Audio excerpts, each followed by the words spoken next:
Hey, what's going on, kids? And welcome to Kicker Rocks podcast, Two Drink Minimum. In this episode, Sergio and I caught up on what we're doing in the quarantine. Yet again, it's quarantine podcast week number 3. So grab a drink, sit back, relax with us, and enjoy.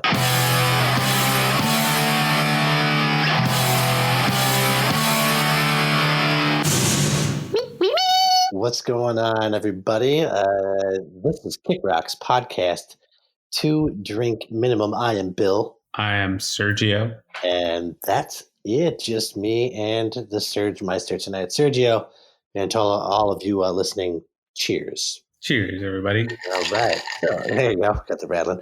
Just so you know it's real. The kids at home know that we're really drinking here. So, Serge, just you and me tonight. It is one of the quarantine episodes again. This is quarantine week 3. Oh my gosh. It keeps going. We're in it. Yeah. Still in it. But we're surviving. We're doing good. And as we did last time on the quarantine casts, if you want to call them that, why not? Let's coin that phrase. We talked about what we were up to, and then some recommendations and maybe some things to avoid. You know, if you saw or experienced some bad things, during the quarantine here. So it's just all about me and Serge giving you guys advice. Yes. So yes. So let's get started. Serge, I'm gonna throw you under the bus, throw you in the hot seat. What have you been up to this past week? Well, a lot of kind of the same, you wake up, you go to work during the week, or on the weekends, you just kind of lounge and just figure out the day. But, there's a couple things I want to talk. It was 2 new shows that I started. One of them, Rula and I watched the entire, season of it. And first I'm going to bring up the fact, and I think I brought this up last week, the fact that Apple TV Plus, as well as I think it's HBO and Stars and a couple other streaming services are now offering, their services for free, which I think is awesome that they're doing this because the shows that I'm going to talk about right now are Apple TV Plus shows. And I did not expect this one particular show to be as good as it is, but it's the show Home After Dark. It's an Apple TV Plus original, and it is so damn good. Seriously, Bill. Like when you get a chance, check out the show. It's basically the story. It's basically the story of it's a family who has to move to back to the father's hometown where he grew up in because he basically lost his job, and it's more affordable than living in New York. He's a journalist in New York, but he lost his job for basically he was spending too much time. He got caught up in a case where he was just so focused on it that he ended up losing his job, and his daughter, who is like 9 years old, most cutest little girl, she's following in dad's footsteps of being a journalist. And while they were in New York, she had her own little newspaper that she would make, at home, and like she would print it out and like leave it on the doorstep. This is all like the first like 15 minutes of the show, like what I'm describing. And then they say like, oh, they lost a job and he has to, go back to the town that he grew up in. And that's where it picks up, where it's this little girl who is very inquisitive, very Nancy Drew, wants to inspect everything, wants to know all this stuff that's going on. She ends up basically creating her own newspaper for this small town. And it becomes this really cool whodunit murder mystery that she is like being the journalist of and uncovering all the secrets. So it's just like really cool, fun adventure following this little girl uncover all these secrets that the town had and like how they were hiding all these murders from like years ago. Yeah. But it's just like a fun little adventure story. And my favorite part about this, and I didn't realize it until about 3 or 4 episodes in, the main character, the little girl, her name is Hildy. And the whole time I'm like, where did I hear that name Hildy from? And like, it's an odd name. It's not common. And it dawned on me. I'm like, oh shit, that's the name of the female reporter in His Girl Friday. her name was Hildy. I'm like, Oh that's wow! got to be like it's got to be like a little bit of an inspiration for that character to just name her in my mind, one of the most famous like female reporter, old school French noir, detective cop Right, right. stories from like the 1940s. So definitely a good show. Available on Apple TV. It's free for everyone for now. So if you do get a chance to watch it, check it Yeah. out because it's a very they're like 42 to 45 minutes each episode. There's 10 of them, and you can get through it in a weekend because that's what Rula and I did. We literally started it Saturday morning. We were done by Sunday night. It was crazy. That's awesome. Okay, so it's a quick binge there. Very quick I binge. like that. Recommend. Yeah, so it's wild to me how many how the streaming services, like the original content that they're creating, is just turning out to be just some of it really stellar stuff, man. Like Yeah. it's crazy. I'll go and just piggyback off that. So another original. I'm doing Netflix right now. I've started Ozark finally. The third We season. started talking about that last week. We did, and so I still, still no without spoiling, no spoilers. But wow, I am halfway through. I think I finished 5 today, and there's 10. And geez, the amount of stuff that's just in those 5 episodes is crazy. There's a lot of moving pieces. Everybody has their own agenda in the show, and it's very. That show does a good job of creating tense moments. It's just very tense and almost cringy at times, where you're just like, oh my gosh, Yep. what are they doing? What is she doing? What is he doing? You almost want to like leap at your screen and smack and be like, don't do that, please. That's not a good idea. But and you just kind of don't know where they're going. Everybody has their own angle. Yeah. So if you haven't, I definitely recommend that. If you haven't seen Ozark at all, definitely start from the beginning.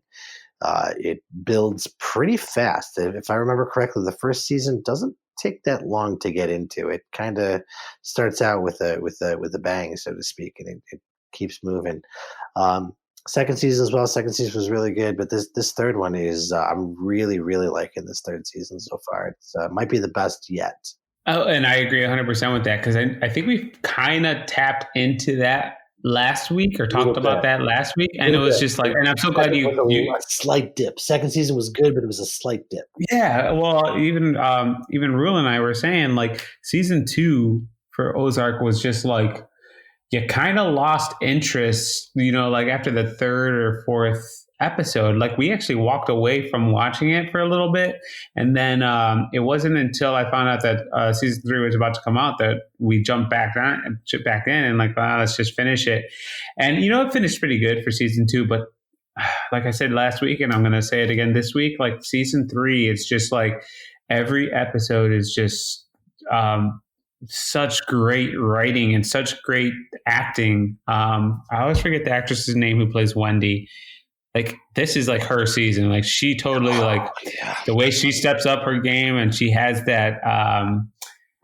You could just see the not power hungry, but she has that desire to finally just take something for herself. It's just like it's like you just feel that emotion and that energy. It's so cool. Yeah, Wendy Bird and Laura Linney.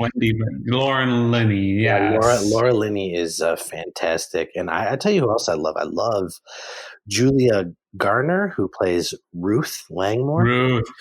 Ruth is maybe my favorite character. I love Ruth. I think she's awesome. Definitely you and Rula are on the same page. Like as soon as every single time we watch a show, like Rula just goes back to how much she loves that actor. At one point, she was actually just constantly saying, "What the hell?" Because in one of those shows, like Ruth just kept on saying, "Like what the hell?" like 3 or 4 times. So like for like an entire like month, like all you heard was Rula just going, "What the hell? What the hell?" It's hilarious. Yeah, she's a tough cookie for sure. But she's it's a great character. It's awesome because it's and the way she's portrayed too is like she you know, is she a badass? Yeah, but she's definitely also um, got a vulnerable side too. And I think all the characters are like that. They're all well-rounded characters too. So the writing is very smart, and the acting is very, very good in that show. Yeah. So, but yeah, Ozark is a definite recommend. Did you see anything out of curiosity? Did you see anything you didn't like or you would not recommend? It's a hard pass. Um, If not, that's fine. yeah, I know. We're very selective. What I tend to do with my so that I like have a pretty large collection of movies that I've Mhm. purchased through iTunes. So what I tend to do is like unless there's something that I really really want to watch from a show perspective, we'll jump on my collection and just watch something old. And I think Yeah. I kind of brought that up last week, where we'll just just something like I think I last week I think I talked about watching 9 to 5. That's like a good old one. That's just like I always forgot how funny and interesting of a concept that was for its time.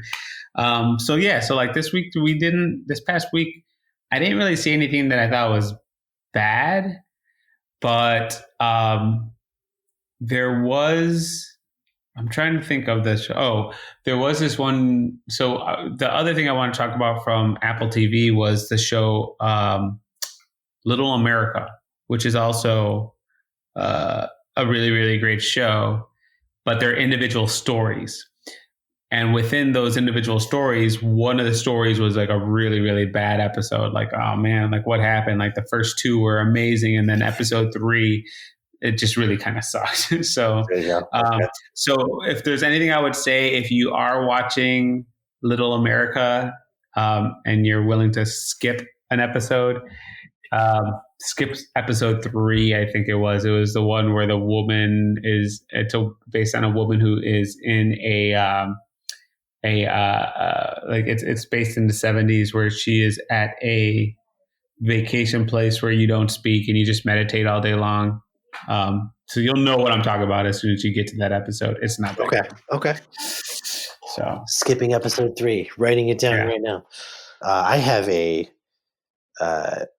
one to avoid as well. So yours was just an episode. So you're It's not going bad. you're going easy. Yeah. You're going easy. That's not bad. That's still a recommendation. I feel for the rest of it. But I have Yep. to not recommend. This is an older one too. I forget exactly when this came out, but I watched the Fantastic Four reboot from a couple years ago. That one, Why?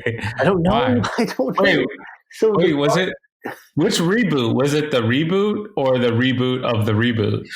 Do you know what I'm talking about? so the reboot of the reboot, I think it was the one. It's Not the one with what's her name from hold on. Now I gotta look up. Go ahead and tell me what you hated about it while I look up something. Go ahead. where to start. I feel like the movie started out actually really good. I enjoyed the characters. Thought the casting was good, and then it just started to take a dip, and then it started to just stray a little bit further away and a little bit further away from the comics. And it's another origin story.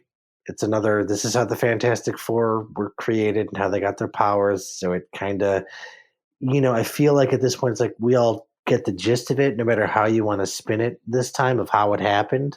We Okay. kind of get it. So getting to that point it seems like it takes a lot longer than it probably does, because as an audience we're like, we got it, okay, we know, like, they've changed, like, let's go, let's get that, so it kind of takes a longer time with that. And then they just, it's one of those things where I feel like it's a missed opportunity, because the movie was made, I right at the heart of like the Marvel Cinematic Universe boom, like right in the middle of like, how all those movies are connected. So I think this movie was Yeah. like kind of close to the middle of all those, and it would have been really, really cool to see the Fantastic Four brought into those films, into that universe. But they're owned by Fox, so I believe it's Fox, yeah. Right.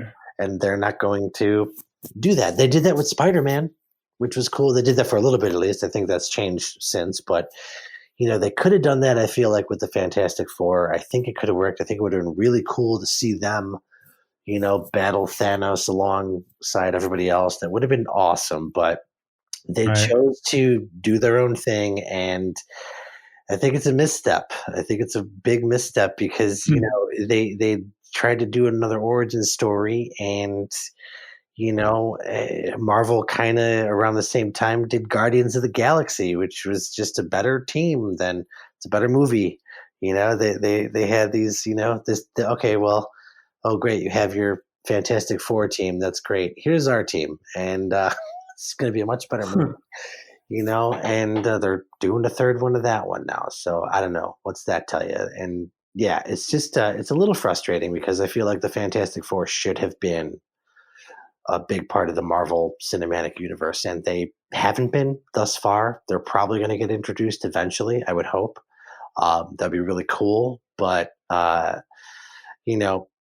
and even at the end is just these movies, Serge. I said the nerve last week about Ghostbusters. I'm saying it again. The nerve of these people to this assumption that everything has to lead into a sequel is Yeah. so overconfident. It makes you feel bad almost because they don't even call them the Fantastic Four throughout the entire film. I don't even. I'm trying to Really? remember. Yeah, I don't even think they have their names. I think they just go by their first names. They're not called like Mr. Fantastic or the Human Torch or the Thing or Invisible Man. I don't think so. At least I don't remember them saying that.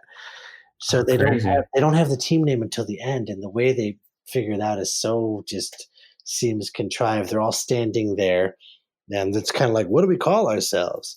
And then they say like, oh, the blah blah blah, and it's like, nah, nah, oh, the blah blah blah, no, no.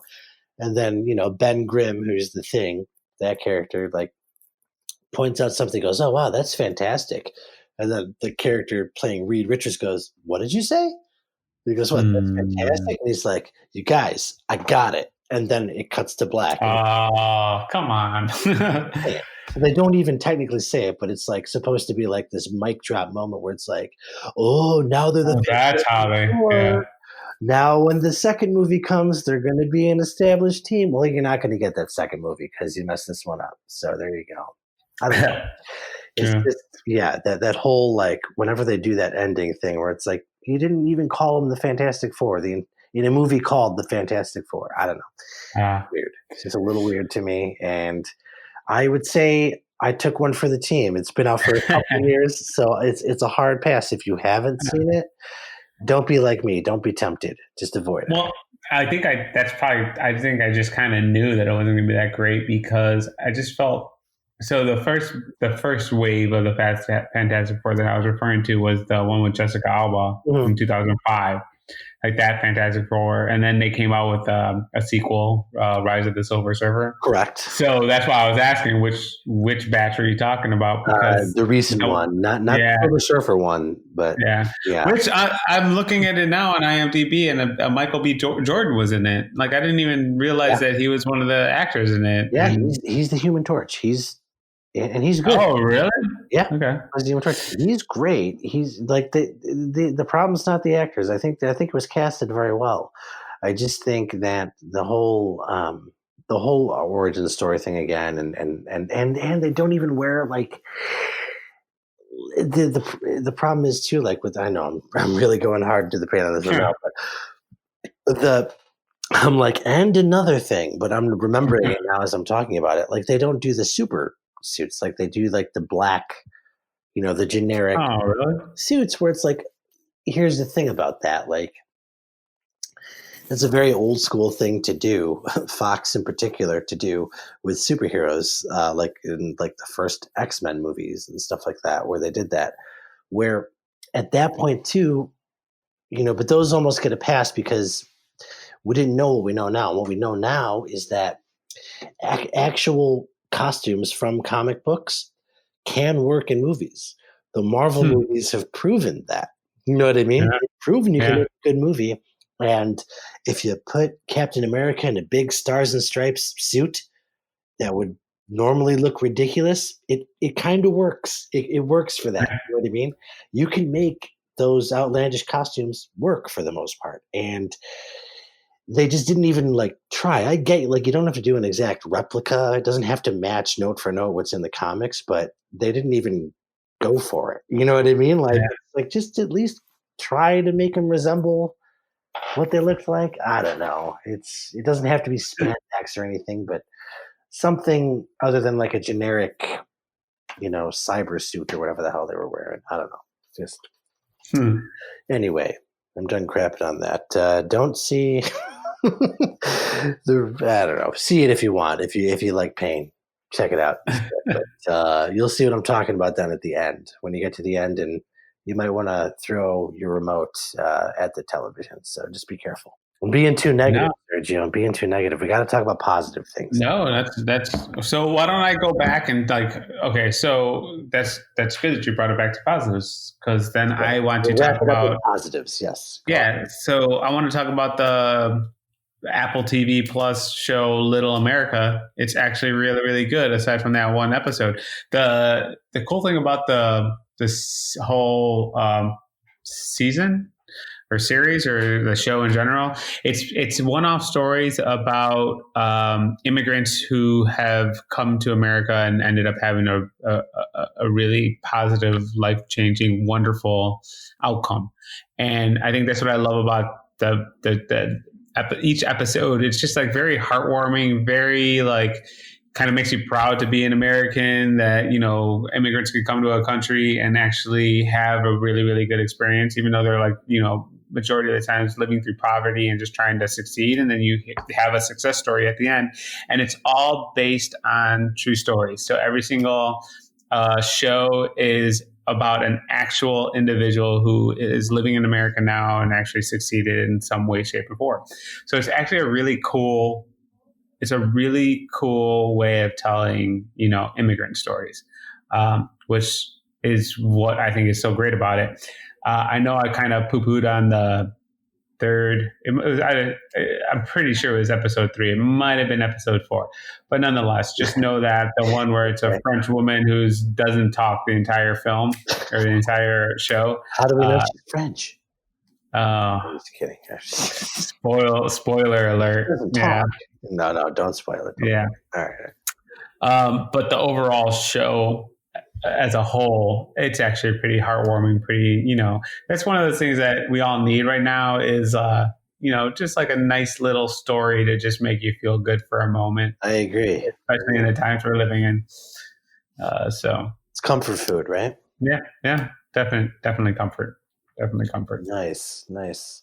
I got my comfort food today, actually, a version of comfort food, a long-awaited video game that I had pre-purchased finally arrived today. And I emphasize the word finally, because that game is Final Fantasy VII Remake. Finally came to my doorstep today, which is great. It launched on Friday, and honestly, I was kind of bummed because I was supposed to get it on launch day, but with everything going on, it got delayed. Yep, makes sense. With this particular game, I definitely wanted to have the physical copy. I'm a little bit of a collector, so I waited on it. But this weekend was a little rough. I tried to avoid the internet as much as possible to avoid spoilers, and I felt like everybody in the world was playing this game except me. So, and I'm like, oh man, I should have this game, but I don't. And then it finally arrived today. So it's, what can I say? That's my version of comfort food. I'm looking forward to playing it tonight. In fact, probably shortly after we get Sergio, I'm going to fire that sucker up. And I've waited a long time for this game. They announced that they were officially making this game 5 years ago. It's been rumored. The game was, people have been wanting it for at least 15 years because they did a tech demo. PlayStation did way back when they were debuting the PlayStation 3 and the graphics it could do. it could achieve. They took a PlayStation 1 game, which was Final Fantasy VII, the original one, and they made the opening sequence in that game.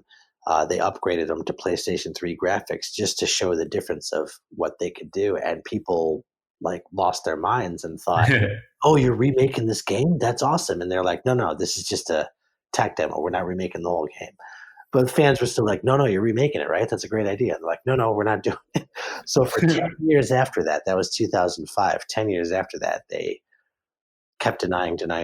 Finally, in 2015, they said, yeah, all right, we're going to remake this game. And then they went like radio silent for 5 years, 4 or 5 years until Wow. until we saw they came out with stuff early last year as far as like trailers Right. for the game and whatnot. So it's a real thing. So yeah, it's taken a long time for it to get here, and it's a very, very nerdy thing to say. And I know I'm totally being that right now.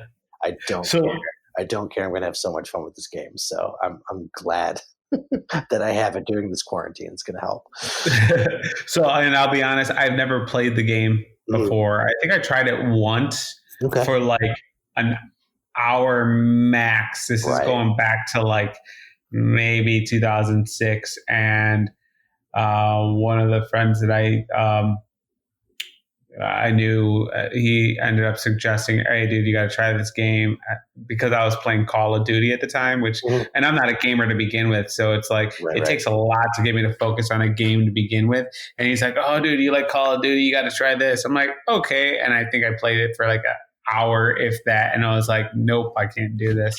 Yeah. So, with that being said, like, talk to me a little bit about what's the premise again. I know, is that way too general of a question to be asking right now? Did I just embarrass No, myself not in front of really. like No, no, our no. audience? No, not really, because every Final Fantasy numbered title is a different story completely.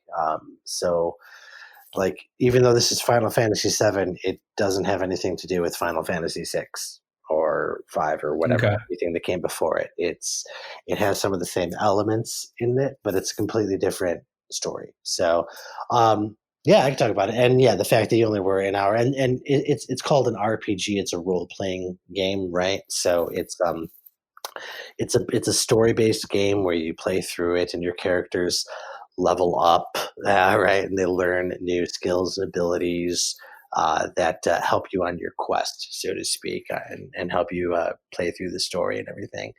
And oftentimes there's different. You don't just have to stick to the story. There's different little side activities you can do and go off and check out different side stories and everything like that, just to kind of immerse yourself in that world. That's kind of the draw of a good role playing game. So that's why I like them. I love a good story. So in this case, I get to play through these stories. But the story with this particular game, it's oddly relevant to to nowadays. To be honest, I guess it was when it came out too. The original came out in '97, and Hmm. yeah. So but the story is basically you're in this giant city called Midgar, and there's this corporation um, called the Shinra Electric Company, um, and they are draining essentially the Earth's life force from it in order to power their city and live a better life. So it's this city kind of like in the middle of this barren wasteland, and the land around the city is barren because the city is sucking all the energy out of it, right? Um, so it's called they call it mako, which is essentially our version of oil, right? They're basically kind of the city's built in a circular shape, and there's 8 different sections. It kind of looks like a pie, and each section is has its own mako reactor, basically. Um, Hmm. so it's like sucking up the life force of the city or of the planet, basically. So your characters that you play as start out as you're this kind of eco terrorist group, essentially, and you start out you're going to just destroy one of the reactors so that you can, do your part to try and help save the planet from this evil corporation. And in doing so, you start a chain of events that leads to you winding up being a part of a plot to save the entire world. Really, from there's more to it than just the evil corporation that you're trying to stop. You find out it goes much deeper than that. So it starts out with this really kind of concise, smaller, basic A to B story. But then it expands from that city and it goes out into this entire huge world, and you wind up. It's on you to save the world, basically. Which every good adventure story does that, right? I mean, Legend of Zelda does that all the time, right? Like, oh, this one guy, this one guy named Link, he's the only guy that can save him. So it's that kind of trope. But yeah, that's the basic story of it. We lost a lot of people on that one, Serge. I'm not going to lie. I was just about to say, thank you for that description. You just reminded me why I only lasted an hour the first time I played this game. See, and I'm all like, yeah, I'm talking about it like that's the difference. As I'm talking about it, I'm like, I can't wait to play this fucking game right now. And you're like, yeah, no, totally. It's not everybody's cup of tea. There's no doubt about it. I mean, there's a lot of people. Why wouldn't you just play Mortal Kombat instead? And totally relevant. Different strokes, I guess. Different strokes. Absolutely. I've always enjoyed the games that take a little longer and I can take my time with. Maybe that's also because I'm not good at first-person shooters like Call of Duty. I think they're fun, but I'm trash at them. I'm trash too. I'm that person who just shoots everybody, which made me laugh, which is why I liked playing those. There you go. But you know what? At the end of the day, I'm happy that you're happy, Bill. I'm happy that you received this wonderful gift in your mailbox today. Yeah, and that the rest of your evening is going to consist of the rest of your nerdiest thing I could possibly admit being happy for. And you should have seen Megan. Megan was like, "Did you get your game finally?" And I was like, "Yeah." And she's like, "Yeah, you can't stop smiling." I'm like, "Okay." So that's awesome. Yeah, that's awesome. But I'm happy that you're happy too, Serge. And I think. That's a good spot to end it. And I think so. I think so. It was great talking to you and catching up. We'll do this again next week. Hopefully the other guys can join us and we can all throw in our 2 cents about week 4, I guess it'll be, of the quarantine. But until that time, Sergio, I'm not even going to do the Tony thing this week. I can't do it either. No chickabawas this week, kids. We're just going to end it and say thank you very much for tuning in and having a drink with us. Stay safe during the quarantine. And hey, if you're a nerd like me and you want to talk some Final Fantasy VII Remake, you know where to reach me. Just go ahead and do that, because these guys, Sergio, it's going to bore him to death. So I'm not going to do that to him anymore. Anyway, that's going to do it. Serge, good talking to you, buddy. Yeah, and I can't let it go without it. So check it out. Final Fantasy is the weirdest game I ever heard of in my entire life. And that's going to do it for this week's episode of 2 Drink Minimum. Whew, man, that was a nerdy ending to that one, huh? I bet you guys probably think a little differently of your old pal Bill now, but I promise you I'm much cooler than that in person. I'm not, but I digress. Anyway, the point is, this was a lot of fun. Me and Serge hanging out always is a good time, and we enjoyed you spending that time with us. Thank you so much for tuning in. Remember to go ahead and like and subscribe. Check out our Facebook page. Hit us up on there. Let us know your thoughts, and let us know what you're doing there during this quarantine. Let us know what your recommendations are, and maybe if you've seen something crappy like Fantastic Four, let us know that too, okay? What we can't avoid, so I don't have to watch them firsthand again, all right? Help a guy out. Thank you again for tuning in. This has been 2 Drink Minimum. We've been drinking, thinking, and talking shop. Cheers, everybody.